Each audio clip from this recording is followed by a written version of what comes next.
Honorable, vous venez de clôturer la session de mars, la session ordinaire. Pourrons-nous avoir un mot au sujet d'abord du discours de clôture du président et en même temps le point saillant qui ont marqué selon vous cette session de mars?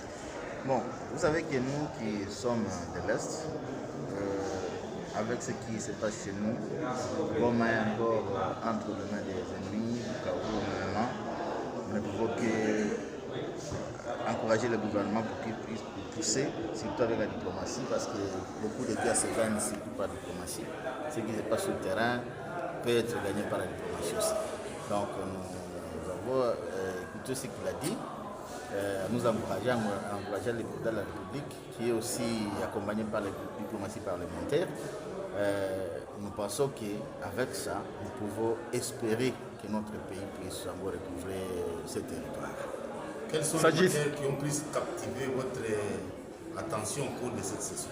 Au cours de la session, il y a eu beaucoup de matières. Vraiment, vous-même vous avez attendu combien de lois on a ratifié, combien de propositions on a donné, combien de projets de loi on a voté. Donc, avec l'allure dont nous sommes en train nous étions en session ordinaire, vous voyez que le Parlement travaillait vraiment jusqu'à tard avec tout ce que nous avons vu comme la réforme de la police nationale. Il y a beaucoup de lois qui ont été appuyées, autre chose. Et il y a aussi la sécurité alimentaire de la RDC. Beaucoup de lois ont été proposées et nous pensons qu'avec ça, la République va devoir aller de l'avant avec tout ce que nous avons comme proposition. Comment avez-vous accueilli la béatification de notre compatriote Floribert? Bon, avec cette béatification, c'est un plus pour la RDC parce qu'être béatifié au niveau de l'Église catholique n'est pas une chose fatale, c'est vraiment à saluer. Alors à tout ça, nous ne devons qu'encourager les jeunes à être sérieux et sereins dans tout ce qu'ils font parce que s'ils n'étaient pas modèles, on ne peut pas le faire comme ça. C'est la République qui a gagné, encore une fois. Au lieu de reconnaître les Congolais dans des antivaleurs, là au moins on peut dire pour la liberté de notre nation. Êtes-vous satisfait du contrôle parlementaire au cours de cette session?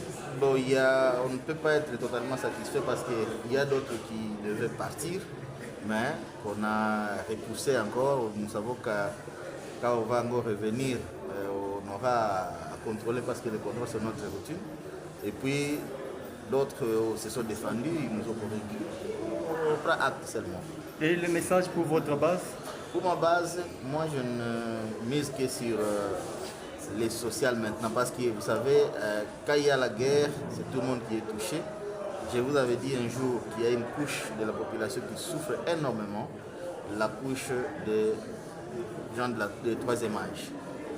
La constitution que nous vérifions avant, nous avons initié des actions pour ça. J'ai initié une question écrite au ministre de Madame la ministre des Affaires sociales, en ce qui concerne déjà le troisième âge qui, dans l'article 40 de la Constitution, sont reconnus comme pouvant être pris à charge par le gouvernement à travers la construction des hommes de vieillard et des hospices de vieillard.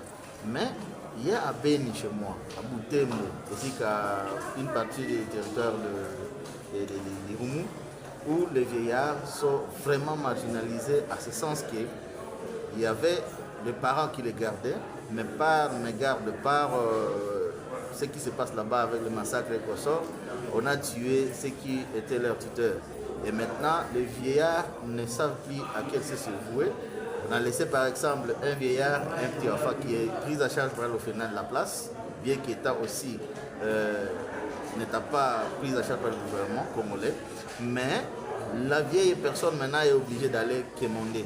Vous verrez que chaque vendredi chez nous à Beni, on autorise à ces vieillards de passer dans des boutiques pour aller demander, mendier.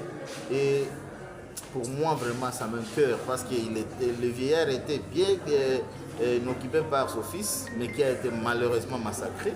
Et le gouvernement, j'ai initié une question écrite pour que le gouvernement puisse prendre cela à charge. Parce que quand quelqu'un était bien gardé par son fils, et par manque de sécurisation de ce milliers, on a tué le fils qui était en train de garder ses parents.